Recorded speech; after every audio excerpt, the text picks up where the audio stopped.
Good evening. Police are hunting a brute who attacked a vision-impaired passenger before throwing him off a city-bound tram. Security cameras captured the frightening encounter that's left the victim in a state of shock. Crime reporter Alexis Daish has this exclusive report.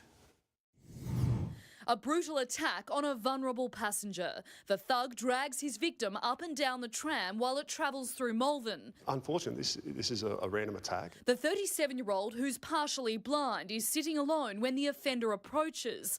He starts getting in the victim's face, demanding he hand over belongings, but the passenger refuses, trying to ignore him. That's when the aggressor hits him in the face and the victim stands up. It sparks a fight, the offender trying to rip the backpack off him before holding him around the neck and dragging him to the door.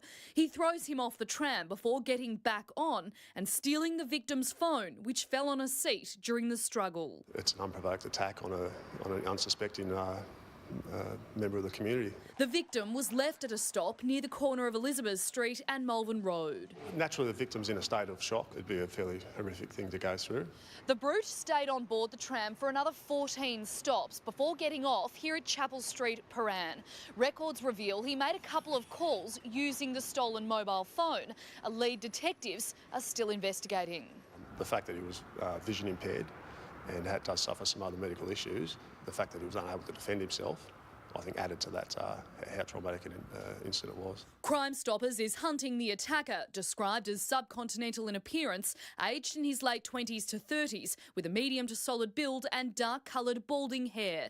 At the time, he was wearing a dark-coloured jacket, grey tracksuit pants and black and white sneakers. My advice is probably just comply with their request. It's no use getting into a stoush or getting physically harmed. Alexis Daish, 9 News.